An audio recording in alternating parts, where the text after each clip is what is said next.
And so then we move into early perimenopause. And this is where, again, the ovaries are like, okay, we are on the wind down. Progesterone has been declining at this point. I would say when women come to me, on average, it's 42, 43 years old, because that's where they feel like they literally are falling off a cliff.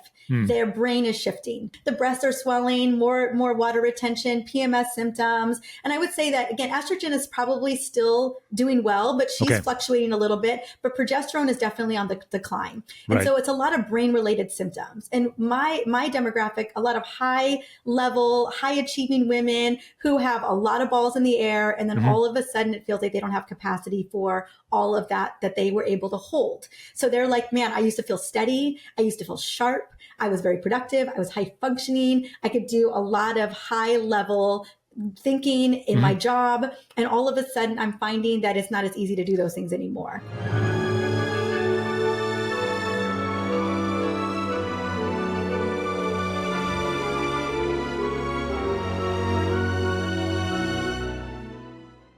All right. Hello. How are you, Mariza? How are you doing today? Oh, it's so good to see you, Scott. Good. I'm so happy to be having this conversation with you. Well, I'm happy to have you on our podcast, being recently on yours and talking all about the cool things at Transcriptions. It was really cool to learn about you and your work. And of course, I know you have your book as well, which we can talk about at the end of the podcast. But we're going to talk about, obviously, throughout the podcast, your specialty, which is the sort of perimenopausal timeframe. And one of the things that I liked I was reading about you as I was, researching for this particular podcast, was this idea. I don't know if you coined this term or if this is somebody else's term, of second puberty. And that's very interesting. So tell me about how that term came about, if that's your term, or how you decided to start using it. And what do you mean by that exactly? Absolutely. And I just wanted to say that our interview on my show is live right now, today. So I'm so excited. I'm about to go promote it on Instagram. So second puberty, I did not coin the term, but I mean, man, it so deeply resonated with me when I heard that, because as a girl, I went through puberty, and man, was that a very destabilizing time for me. Like, I remember all of it, the emotional roller coaster, the major changes and shifts, and figuring out who I was. The one thing I didn't know about that time in my life, and I don't think a lot of us really understood, is that for many girls, it is a 6 to 8 year transition for these hormones to come online. And what kind of defines puberty is as these reproductive hormones are coming online, but that we are regularly cycling, and we're about to step into our reproductive years, where we will be rhythmically cycling these hormones pretty predictably for the most of us for about 35 years. So I call it the ascension. But, we always talk about, if you have a girl, like, oh, just wait until she hits puberty, right?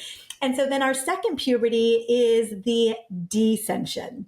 And just as destabilizing for many women as it was when we were ascending into our reproductive years, we are now descending out of our reproductive years. And as those hormones are unconsciously uncoupling, so to speak, it can feel like a reckoning. It can feel like a kaleidoscope of many different symptoms. But more importantly, it really shifts who we are, how we feel. And for many of my patients, the thing that I hear, kind of the through line, is that I just don't feel like myself anymore. Like I'm going through a major transition, and I wasn't prepared.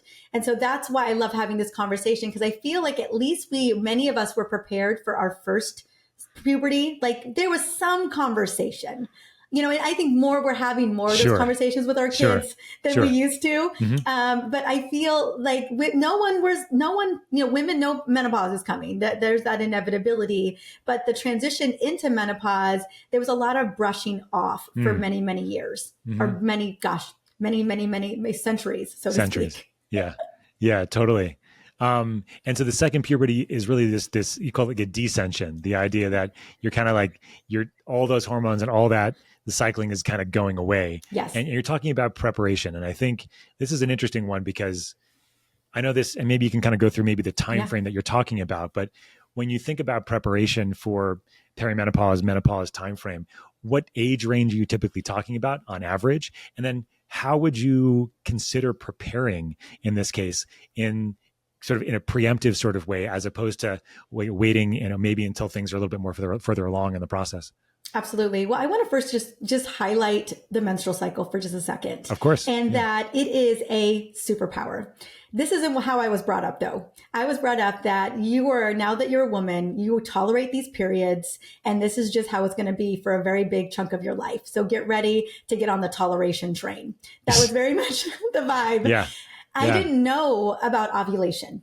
I didn't, even though maybe it was taught for a brief second in that, kind of health class. Health class, like for back a in the moment. 7th and 8th grade. Yeah. Yeah. Sure. And I would say that we really focused more on male physiology than we did female physiology. Mm-hmm. I had no idea that ovulation was this just magical, energetic event. And it's the main event, Scott. Totally. Of course. It has to be. We don't have a period if we don't ovulate, right? Right. I mean, that's the concept of contraception, of birth control pills, is that we're turning off ovulation, and that bleed is a programmed pill bleed. Like, you turn off the main event. And so when we're going through puberty, that ovulation is coming online. But when we're going through the second puberty, we are going to start to have anovulatory cycles, meaning that not every single cycle are we ovulating. And really the whole purpose of these rhythmic hormones, like the estradiol peak on day 11, day 12, which I always joke, everybody loves day 12 us. Everyone, totally. Yeah. Why not? Right. Yeah. Of course. And now, not everyone's loving day 27. True. Or 26. Okay. And that's so true. that estradiol peak, man, we feel energized and confident and sensual, and we're connected, and everything feels really good. I have a colleague that talks about, like, the skirts might be slightly shorter during that time frame. Right? Because we're prepping for ovulation. We're just days out from ovulation. Right. But that estradiol peak is doing so much more for the body. It's suppressing, it's a tumor suppressor, in terms of it's modulating the immune system. It's doing so many things. So these are full body hormones. These aren't just bikini medicine hormones or reproductive hormones. I mean, they are shifting the body in a profound way. And your body is used to that. It wants that estradiol peak. It wants that progesterone peak in the second half of that luteal phase. Sure. And you only get progesterone if you ovulate. And so as we're moving through even kind of late reproductive stage, you hear about a pregnancy after 35 is a geriatric pregnancy. I had a geriatric pregnancy. AMA, advanced maternal age. Yes, my wife had a couple of those. Yep. Mm-hmm. And the reason for that is that at that point, we only have so many eggs left, give or take, 15,000, or, by the time we're 40, it's like 10,000 or less. Okay. And the body knows that. The ovaries know that. And so there's this wind down. And again, it's very different. It's very individual for each and every one of us. But we do know that there's going to be the beginning of anovulatory cycles that lead to, the lack of production of progesterone in that second half of the cycle, or just not as robust of the production of progesterone. And so we also know that in this time, women are really ramping up their careers. So stress is very much at play here. And, there was a misconception about progesterone being stolen by cortisol. And we know that isn't true. We know really what it is that ovulation is being disrupted by a lot of stress in the system, whether that's, stress in your life, marital stresses or life stressors, or even just the stressors of, the chemicals in your system, the environment. Yeah. Maybe it's the types of foods that you're eating. That is all having an impact on ovulation as well. So I would say that women in late reproductive stage, let's say mid 30s to late 30s, early 40s, they may start to notice subtle signs in their cycle, particularly in that luteal phase. They may notice that their recovery in exercise isn't what it used to be. They also may notice that their stress resilience is shifting. Maybe their PMS symptoms that they've always had that were just 2 days are now 3 or 4 days. Again, it's very subtle, and it can easily be brushed off as the daily pain points of everyday life. And so then we move into early perimenopause. And this is where, again, the ovaries are like, okay, we are on the wind down. Progesterone has been declining at this point. I would say when women come to me, on average, it's 42, 43 years old, because that's where they feel like they literally are falling off a cliff. Their brain is shifting. Again, estradiol, it's more, I would find in majority of women, we're more in a more estrogenic type of state. So I wouldn't call it estrogen dominance, but they're noticing the breasts are swelling, more water retention, PMS symptoms. And I would say that, again, estrogen is probably still doing well, but she's fluctuating a little bit. But progesterone is definitely on the decline. And so it's a lot of brain-related symptoms. And my demographic, a lot of high-level, high-achieving women who have a lot of balls in the air, and then all of a sudden it feels like they don't have capacity for all of that they were able to hold. So they're like, man, I used to feel steady. I used to feel sharp. I was very productive. I was high functioning. I could do a lot of high level thinking in my job. And all of a sudden I'm finding that it's not as easy to do those things anymore. Right. So, I'm more irritable. Yeah. Yeah. I just from maybe just one thing that you just mentioned that I didn't actually know until now, which I'm obviously a little bit embarrassed, was the idea from like when you're not ovulating. So you actually have an ovulatory cycle, your progesterone peak in the second half of your cycle is not going to happen, or it's going to be significantly decreased. Okay. That's something that I didn't know exactly. So that's good for me to know. Just want to point that out that, I don't know everything either, of course, about this. Is really this is very interesting for me. On the estrogen dominant side of things, like you're talking about people feeling that they're not as sharp, that their brain isn't working as well. Would we think that, typically we think of progesterone as more of like your relaxing hormone, as the one that kind of like helps you sleep. And obviously when going through perimenopause, is very common for women to have a difficult time sleeping. And I've always thought about it more from a progesterone depletion kind of deal. But why do we think that some of the brain fog and some of those concentration or like their water weight, why is that happening from an estrogen dominance perspective? What we say? Absolutely. That's such a great question. I think really what we're seeing, I find that there's definitely a Goldilocks scenario here, right? Where if the body is expecting a high level dose of progesterone in that second half of your cycle, kind of mid-cycle, but she didn't show up. She didn't show up to the table that week or that month. And estrogen is kind of still doing what she's doing. Then we know that, if we're not able to process it quickly, especially if the liver and the gut aren't doing their job, if someone is more chronically constipated as well, they're not having regular bowel movements every single day, then that kind of spillover of estrogen, we know is going to drive kind of more of a pear shape. So we see more weight on the hips and butts and thighs. We see more fibrocystic breasts. We even see fibroids developing as well. And so like 88% of women by the time they're in menopause will have developed fibroids. Maybe not all of them notice, but we know that this erratic shift in estradiol, particularly in this transition, is going to lend to at times more estrogen than progesterone. And then at some point, progesterone just stops showing up. Right, exactly. Yeah. So then we just have erratic estrogen levels. So I would say that presentation of too much estrogen in the system that we're not able to clear, plus excess estrogen metabolites, lends to the bloating, potentially migraines, the fibrocystic breast, a little bit of weight gain. And then if we don't have, GABA showing up and progesterone showing up, we're going to notice those symptoms heading into the beginning of our cycle to menstruation are going to be more, again, kind of that rage, that irritability, that low stress tolerance that we really were able to taper because progesterone showed up that month. Makes a lot of sense. So like it's a balance, and it's also the cycling of that balance between one or the other. And then I think that the other aspect of this is just the ups and downs that happen as a result of the anovulation, for example, or the lack of as much progesterone. And then, of course, as you mentioned with progesterone, it's very important for sleep because it enhances the GABA system as well. Yeah, a real recent research, not that we didn't know this, it's clear if you're seeing women in midlife in your practice, they're not sleeping. Period. Hard stop. Like that has always my wife been is, but she's the exception to the rule. But okay. She's got great genes. Like she can sleep through she can sleep through like fire trucks and That's crazy. Amazing. I know. Yeah. And I'm sure that there were years for your wife when she was having children that just by default, that there was a lack of sleep there. One of the risk factors for cardiometabolic health or issues for women, the root causes is that women consistently have less quality sleep throughout their lifetime, whether it's due to cycling hormones or it's due to perimenopause, menopause, or but children. Most importantly, caregiver burden. Yes, exactly. Lots of, I think in my house, it was about 10 years of that. So there's that. And I just got home and I slept with my son last night. We both co-sleep, but my son mostly sleeps with my husband because sleep will make or break me. it'll make or break me.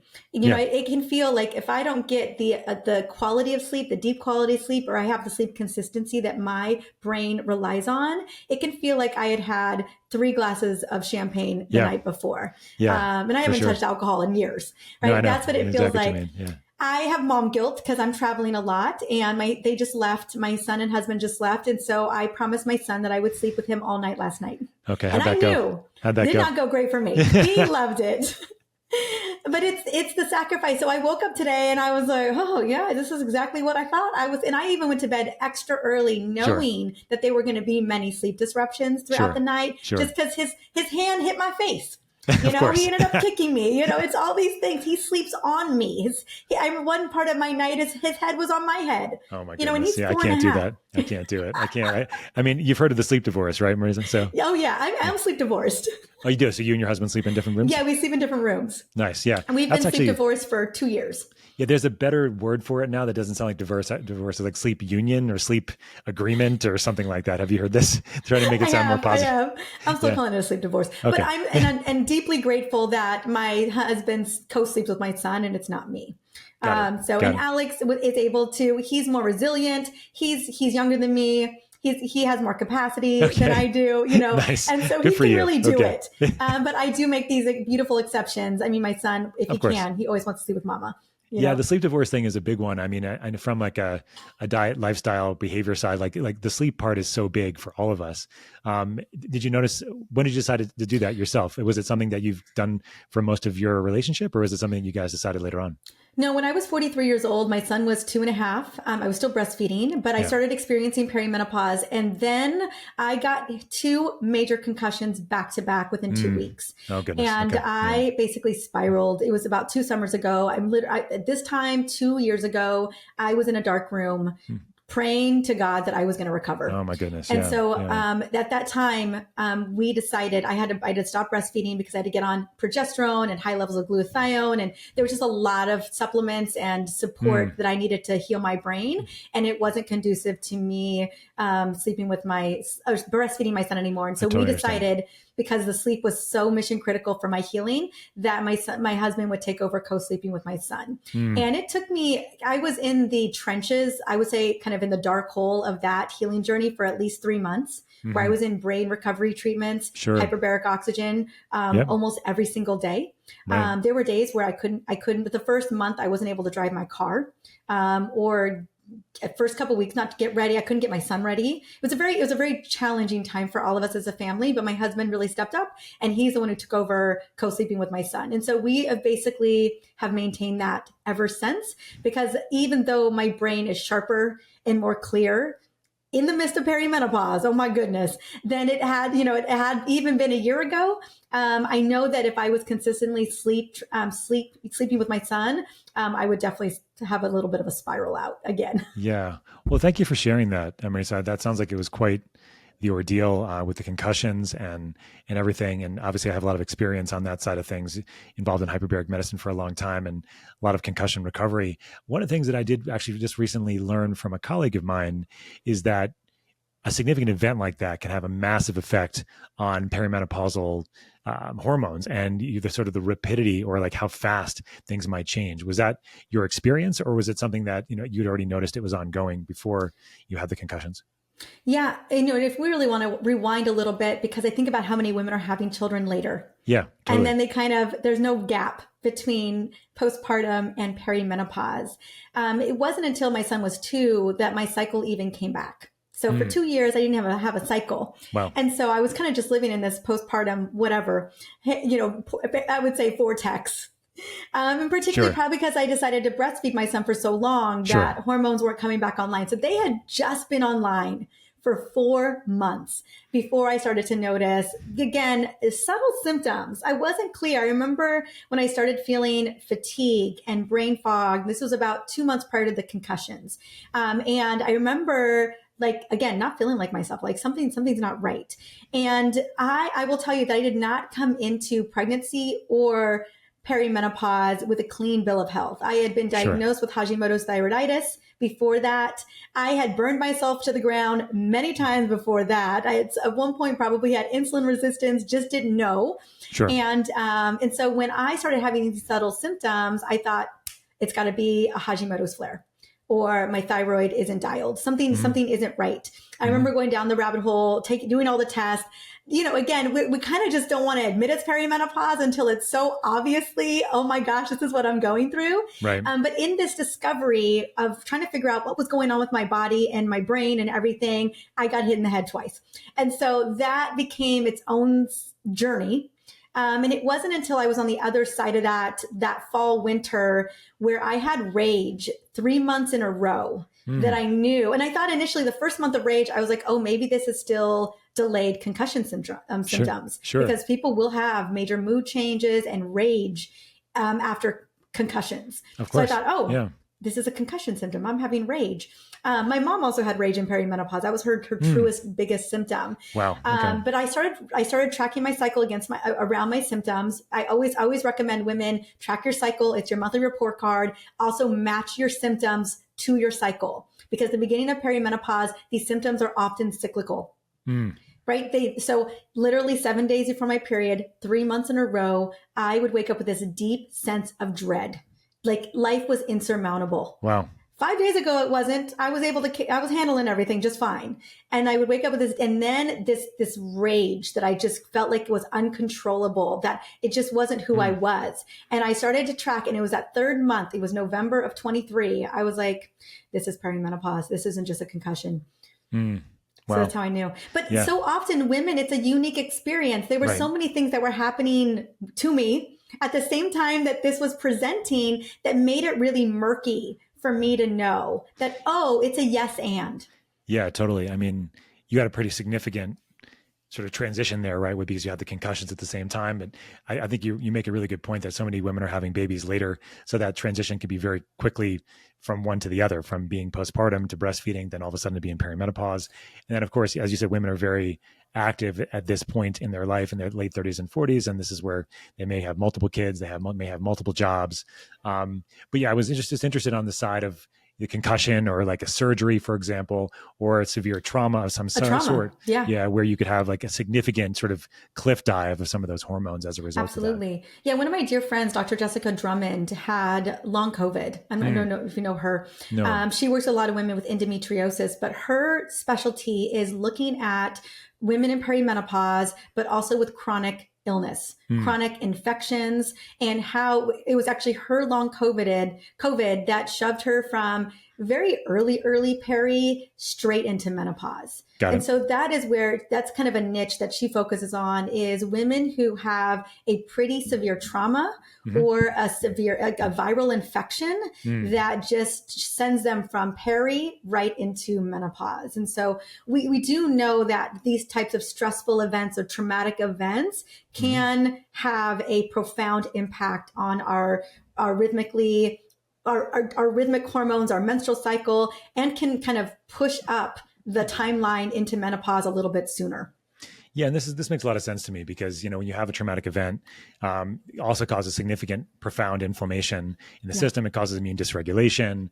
It's going to cause hormone dysregulation. If you're already kind of on that edge, and then all of a sudden you have one of those kind of insults, then things can kind of go haywire, and it can be difficult to come back to where you were before, for sure.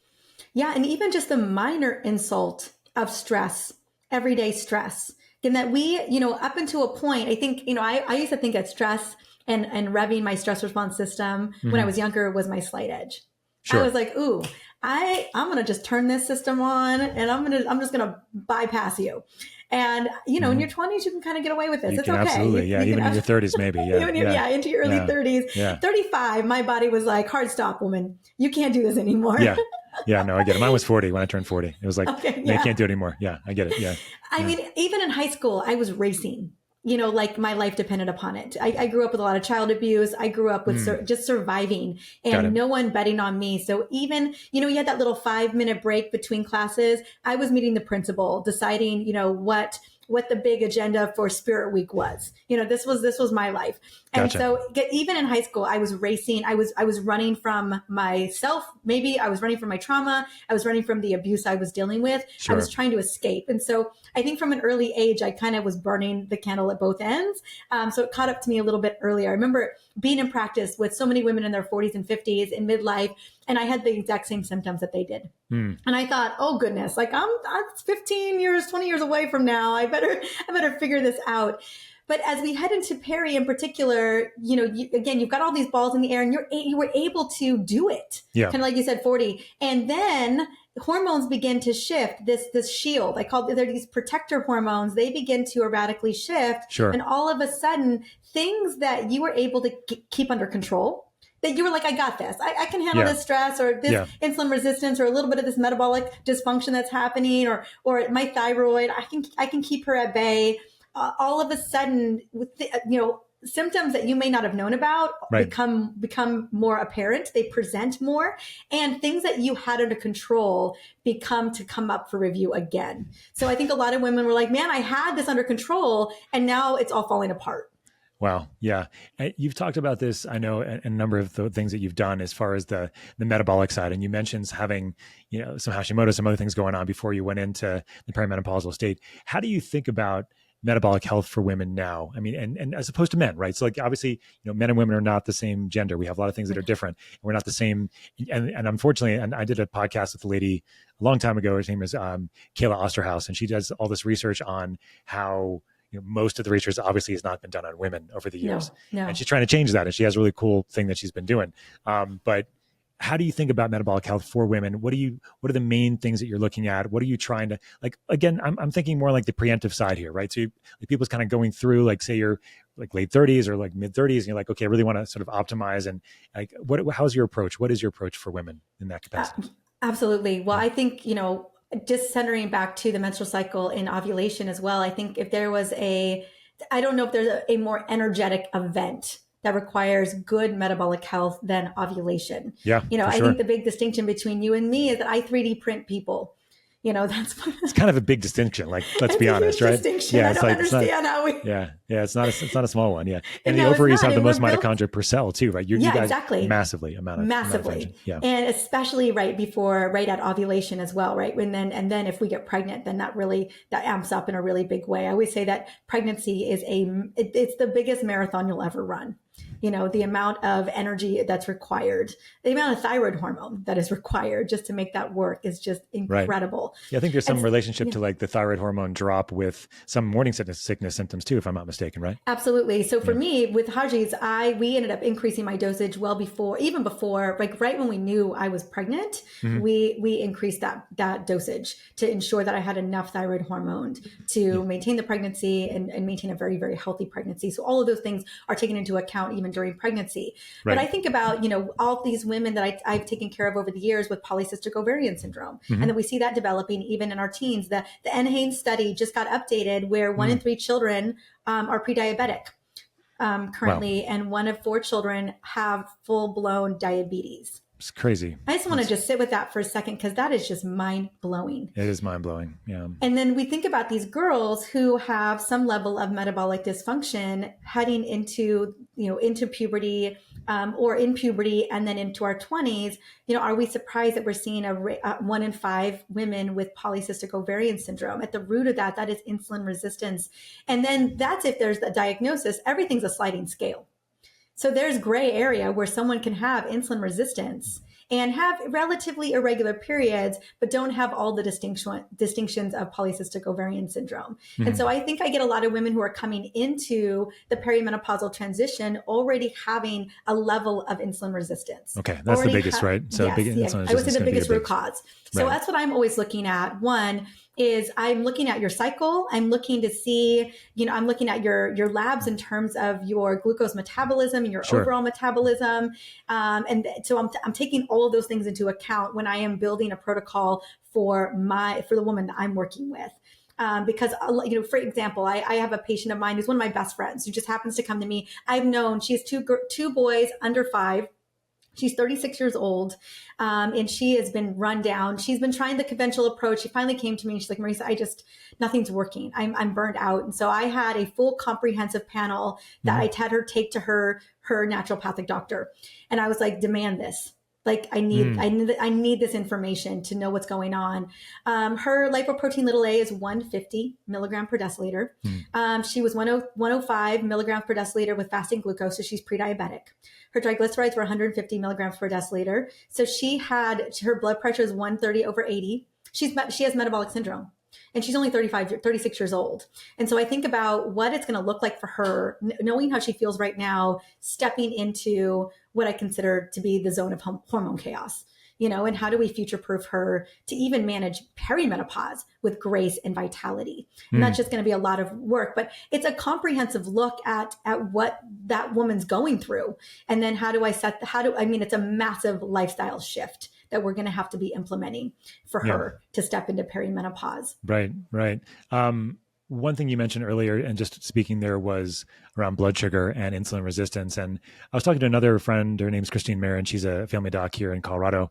And she was talking to me about how there's kind of two elements here. You like Christine? She's great. Yeah. She's great. She's my neighbor. She's in perimenopause. Yeah. She talks about it all the time. And she's actually writing a book on perimenopause and the gut, actually, some gut health, which is really interesting. I'm super excited about that. What we were talking about was, and just interesting your take, as I didn't know about this, and that's why I'm kind of bringing it up here, is the idea of some women have elevated cortisol, not because of insulin resistance per se, but because of stress, because of just chronic stress, and making the distinction can be very, very powerful in how you kind of address, what you call them, maybe their root causes, right?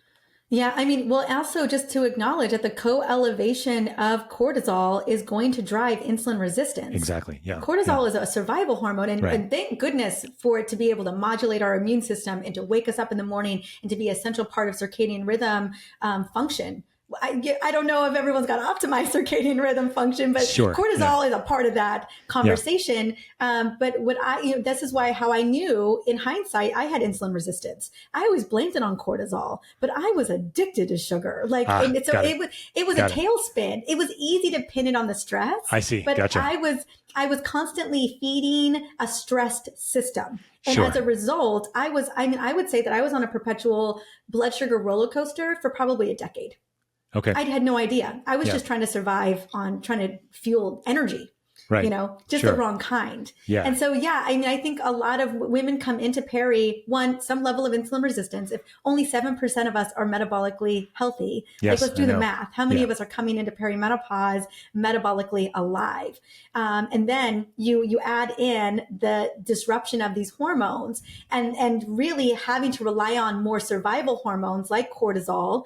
Often that's deregulated. And so it really is, I don't believe any hormone is operating in a silo. Of course. They're all absolutely networked. not. And so I find that it's a lot of these hormones that are deregulating all at the same time. So it's not just estrogen. It's not just progesterone. Yes, that could feel like finally that was the straw that broke the camel's back, but most likely you've had some level of insulin resistance and cortisol's been a bit deregulated. But now that you don't have these protector hormones keeping everything in somewhat of a homeostatic state, it just all feels like it blows up in your face. Yeah, I love the way you describe them as protector hormones. And so you're obviously speaking about estrogen and progesterone. However, there's also this other one called testosterone. Yes, there is the most biologically active hormone in a woman's body. Yes, so please describe that a little bit, because I think it's important that women understand this, and also clinicians that are working with women in the perimenopausal timeframe. Like testosterone levels are also important to be understanding, and like what the role of testosterone is overall. So maybe you can go into that a little bit. It'd be great. Yeah, I absolutely think about testosterone as a beautiful, not only a growth hormone, but a confidence and it's one of those hormones that is going to help you feel more vital in general. So we think about when it's at its peak for both men and women, right? It's in our mid to late 20s, depending on the person. Yep. And then it's going to decline. There's no way around it that we're going to start to see that decline. By the time women are in menopause, we have 50% of the testosterone that we had at our peak. And for some women, that can be much sooner than others. And so what we'll notice with testosterone, we don't have an FDA approved testosterone for women currently. I'm aware. It's crazy. Yes, Yeah. it's so crazy. Yeah. We have a buffet of options for men, but not for women. And what we'll notice when women are struggling with testosterone, so low libido is a big player here. Course, and that's really the only thing that we technically, is recognized or is appropriate, clinically appropriate to actually prescribe testosterone for women is that you have really significant low libido, or it stops showing up to the conversation completely. But we know that off-label, testosterone is phenomenal for confidence and motivation and brain function and muscle recovery and muscle protein synthesis. And also when testosterone is working really well, we do have greater metabolic health. Yes. Yes. And so that is a big player as well that I'm always looking at. And so it's something that I think that as a clinician, we always need to be looking at. We always need to be testing hormones. We always need to be looking at testosterone, running a full testosterone panel so that we have a sense, is that something that someone is needing? Full disclosure, I'm on all the hormones. I take thyroid hormone. I'm on progesterone. I've got my progesterone patch on, my estradiol patch on right now. I cycle progesterone. So I'm in the luteal phase of my cycle. So I took it last night, and I use testosterone cream every single day. So there's that. Well, I love it. And so you're talking about testing, and maybe we'll talk about that for a little bit here, right? So there are some arguments that testing in perimenopause isn't helpful, and you should just work with patients and do hormone management depending on their symptoms. There's others that believe that certain hormones can be tested. I know that, for example, testosterone's relatively stable decline as far as like measuring estrogen and progesterone kind of all over the place. So what's your take on this? Always look at the numbers. Okay. Always look at the numbers. Why not? Yeah. And yes, so with nuance. Of course. So if I have a friend of mine who can't get the full testing, just as a bestie, as a friend, as a woman who cares, and it's very clear that they are struggling with hormones. They have very significant symptoms of one, always test testosterone, but let's say it's estrogen and progesterone. Yeah, it's very clear that you've got sleep issues, and it's very clear, and you've got a provider who won't test, but who will prescribe. Take the prescriptions. Right. And figure it out based on symptoms. That's really how we operate in very, a very conventional medicine standpoint, is that you go to your provider and they won't test your hormones, but based on symptoms, they will prescribe. Right. And I'm okay with that if that means that you're getting support, but that is not what I do. Okay. I want to see everything. I call it reading the tea leaves. I want to know your symptoms. I want to know your history. I want to know what's going on with you right now, what's in your life. I want a full panel. I want everything. I want to look at all the kind of advanced cardiovascular labs. I want to look at the full cardiometabolic scenario. I want to look at a full thyroid panel, full iron and ferritin panel. I want everything. I want all the hormones. I just want to see everything. I want to look and see how everything is working with each other. Ideally, I want a diurnal, salival cortisol curve. I want the full 24 hours. If I can only get the AM cortisol, I'll take it. But that really allows for me. And your goals. What are your goals? What are you really trying to achieve? What would you love to feel in the next 30 to 90 days? That's how I like to take care of a patient. And that's how I build protocols, is all of that information I take into account and then build a protocol that will work with you. And what I mean by working with you is, let's say I do want you strength training 4 days a week, and I want you clocking 10 to 12,000 steps a day. But let's say that is not a possibility. Some of that isn't. And so I'll take 2 days a week. Like if my protocol is so outrageous or too strict or whatever that may be, that it's not even possible for you in the life that you're living right now, well, that's not a protocol that's ever going to work. And so I want to make sure that I'm meeting you where you're at, stretch you to the point that we're going to see positive change, but also that it's manageable. Like it's not going to break you because I've created this crazy protocol for you to implement. I love that. A question for you on reversing ovarian age. Any interest in this aspect of looking at things like AMAs and trying to follow them over time, and interest in how we could potentially extend the time that the ovaries are working? I mean, I'm deeply interested in reproductive longevity. Absolutely. Sure. Yeah. And I would tell you that my women aren't per se, that Sure. they don't necessarily know that that is a possibility. Sure. And I think we're still very much in the infancy stages of like, how do we increase our mitochondrial capacity? Because that's really what I think at the epicenter of what it is. It's mitochondrial function.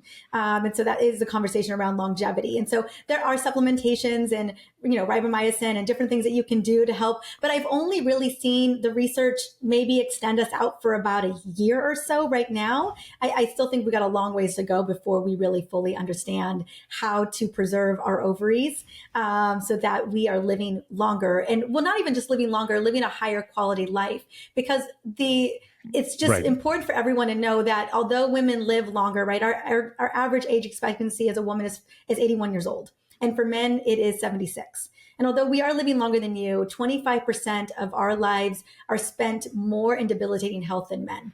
So if there's anything I can do to help push that back as far as possible, I'm deeply interested. But I'm not really running a lot of those labs. Unfortunately, I'm still focused more on kind of what we can do like right now with what you're going through. Because I think once they're in the hole of perimenopause, I haven't been able to really figure out how to buy them, 4 more years. Totally. It's a very new science. And the reason why I asked was I know you're kind of on the cutting edge of understanding. I have some friends as well that are like very focused on how can we extend ovarian age or extend ovarian lifespan, longer so that you're not having to take exogenous hormones. You're taking the hormones that your body is still producing. You're actually just using them. But in the meantime, in between time, I think hormones are the most powerful longevity optimizers that we have at our disposal. Yeah, let's talk about that briefly. In the sense of, you're obviously a fan of HRT. You're taking it yourself, and it sounds like you have a lot of people in your community that are very all over it. But I know that overall, there's a very few women that are actually on HRT that would qualify, if as I understand it, right? Yeah, although we can't fully measure it because so many women are on compounded HRT here in the country, but it lands between 5 and 6%. Yeah, of all potentially qualifying women, right? And before the Women's Health Initiative, it was 40%. Right. It was much higher. And then unfortunately with all that, and the suggestion that you have and what I've seen in the literature is that getting on HRT as soon as possible is better compared to waiting, correct? And maybe talk about why that would be the case. Absolutely. Yeah. Again, when we're talking about reproductive longevity, why would we wait until we've bottomed out with our hormones to then start resupplying our receptor sites with these hormones? It makes the same sense of, I would never, if a patient has Hashimoto's or low thyroid function, I wouldn't be like, you know what, let's just wait until that TSH is like a 7 or a 5, totally. And then, come talk to me. Like, we'll run labs in 90 days or in 6 months and let's see. But her hair's falling out. Half her eyebrows are gone. Her feet and hands are cold. She's constipated. She's brain fogged. But I'm like, you know what? Let me see how high we can get that TSH before I start to recommend. Yeah, I'm totally there. I'm with you there, but I think there's also some medical reasons, right? So if you wait a certain amount of time, like you don't get the same bone benefits, for example. Let's talk about that. Yeah. So we know that in the perimenopause transition, not menopause, not early menopause, that in the perimenopause transition, we are going to see lipids often go out of range. Right. So we're going to see more HDL climb. We're going to see your HDL is going to drop. Your LDL is going to climb. We're just going to see lipids go in an unfavorable direction. This has to do with the decline in estradiol, but also again lifestyle and what's going on with your insulin sensitivity. Sure. So we know that's happening. So we know that women's cardiometabolic risk is going to increase over the perimenopause transition for a majority of women. We also know that women are going to lose bone up to 20% by the time they hit early menopause. They were losing that bone in perimenopause. Right. We also know that women are going to be losing more muscle as they head into early menopause as well. Again, this doesn't wait until you haven't had a period for 12 months. This is happening before that. And so when I look at the most important markers for longevity and for women feeling alive in their bodies, those shifts are not happening after the 12-month mark of menopause. They are happening well before the menopause, like defining menopause moment. They're happening in perimenopause. And so if these hormones are most importantly protective and preventative, then why wouldn't we be offering them earlier? So in the research that I'm looking at, and unfortunately it's very limited research for women in peri, but in what I've seen in terms of the scope of clinical research, starting women as early as we can, when symptoms are present and we begin to see some shifts in labs, and not just the hormone labs, I'm talking about in highly sensitive CRP, I'm talking about in fasting insulin, fasting glucose. These are all the full lipid panel. If I'm seeing that shift as well, the silent shift on your DEXA scan, if I'm already starting to see a decline in lean mass and an increase in fat mass, all of these things really indicate that there are hormones that are declining erratically, and to bring in hormone support, especially if symptoms indicate. Okay. I think that's just important. I like to echo that. It's not just about waiting for symptoms to develop. There's all these other things that are happening sort of underlying the physiology that would really benefit from getting on those hormones faster than most women are doing at this point. Women don't need to suffer needlessly. I don't know why that became the narrative, that we just kind of need to suffer through this. I had a fellow doctor of mine, actually I'll just share, because I'm doing a whole series on what happened to you in perimenopause, the experts, and a fellow Dr. Aviva Ram. Okay. Towards the end of late perimenopause, was struggling with insomnia, struggling with cognitive issues, and she went to her PCP. Because, we should probably not diagnose ourselves, and, sure. Doctors should go see doctors. I agree. I have a lot of doctors who get to help take care of me. Sure. Right. And I'm always looking at my own stuff. I'm like, okay, let me see if this is right for me. And then I'm my own guinea pig. I'm like, is this amount of testosterone and progesterone? Is this the right dosage? It's not just the labs, but it's like, how do I feel? So she goes, and it happens, she has a sub. Her PCP is on vacation, and she gets a different doctor. This woman's in her 60s, and she's like, listen, I'm struggling with sleep. I'm struggling with all these symptoms. I would really love to start progesterone and looking into an estradiol patch. And this woman straight up was like, one, it is not indicated for you. It's not indicated for these symptoms. And you know what? You just need to deal with it. Period. Yeah. Hard stop. I deal with it. These are the things I do to deal with it. So good just luck. And that was it. And she was like, I was like, how did it feel to be the patient that to be in that particular position that so many women have come to you because of? It's something to be in that lived experience of totally being gaslit, totally being told no, saying that it's not appropriate when it's 100% appropriate. And then having to go back and massively advocate for yourself. And it was really fun to have that conversation, and for her to have that experience, to know what it feels like to be told, nope, we can't help you, and to suck it up. Yeah, amazing. And such a challenge, I know, for so many women out there. But this has been great, Mariza. So I want to ask you some questions before we finish, because I know, we're coming up to the end of the hour, and you got to roll, and I have some fun ones for you. Okay, if you're ready, you all good? You ready? I'm ready. Okay. I'm ready. So the name of the podcast, Smarter Not Harder, our lives trying to live smarter, not harder as much as we can.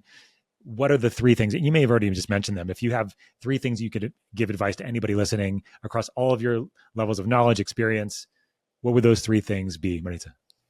Number one would be to build your life around movement. Hard stop. Build your life around movement. We do not move enough. We need to be physically active. Move your butt. Exercise, snacks. I don't care. Just get in where you fit in. Number two is really going to be sleep consistency. We know that sleep consistency is one of the biggest levers that you can pull for your health span. So treat your sleep like it's $1 million meeting. Number three, spend time with the people that you love, doing the things that you love. That's probably the biggest predictor of your health span and your quality of life, is being with the people that you love in real time and just really honoring that. Community is everything as we step into the second half of our lives. I love that. And the whole blue zone, the fiasco things are all really about that last one, right? They were smoking, they were drinking, they were all eating meat or eating vegetables. It didn't matter, but they all had communities. They all had love and support. And so I love that you said that. And from a sleep perspective, one of the things we say at our company, Dr. Ted, who's our founder, likes to say, your day doesn't start when you wake up. It starts when you go to bed. And so that should be the first thing you do every day, not the last thing. And if you treat it like that, with a priority like that, the first thing you check off your list, not the last. So I love it. Mariza, so tell people where they can learn more about you, your book, your work, your podcast. Give it to all of us. Give it to it. Absolutely. Well, I have a new book coming out called The Perimenopause Revolution. And so much about what we talked about today is in this book and more, like lab reference ranges. What should we be looking at? How do these hormones profoundly impact every system of the body, including the brain, right? And then the principles, sleep consistency, circadian rhythm optimization, blood glucose optimization, really looking at the massive pillars that are going to improve our health span as we move into the second half of our life, including mindset. Such a big piece of that. Like, who are you becoming in the second half of your life? When you get crystal clear on that, like, it all just falls into place. So I love, that's another big piece of, working purpose. Smarter, not harder, is having purpose and knowing who your future self is going to be. The podcast is called Energized with Dr. Mariza. I just had you on there. It was such a fun conversation. We talked a lot about sleep and GABA and just really got into the nitty gritty about how we can have more energy. And then on Insta at Dr. Mariza, so DrMariza, a lot of humor, a lot of levity around perimenopause, but also a lot of recommendations. I love it. Well, this has been a fantastic conversation. I really appreciate you, all your work. Have a great weekend. Solo at home, relaxing. Solo weekend, productive weekend. Yes. Yeah, I haven't broken that habit, let me tell you.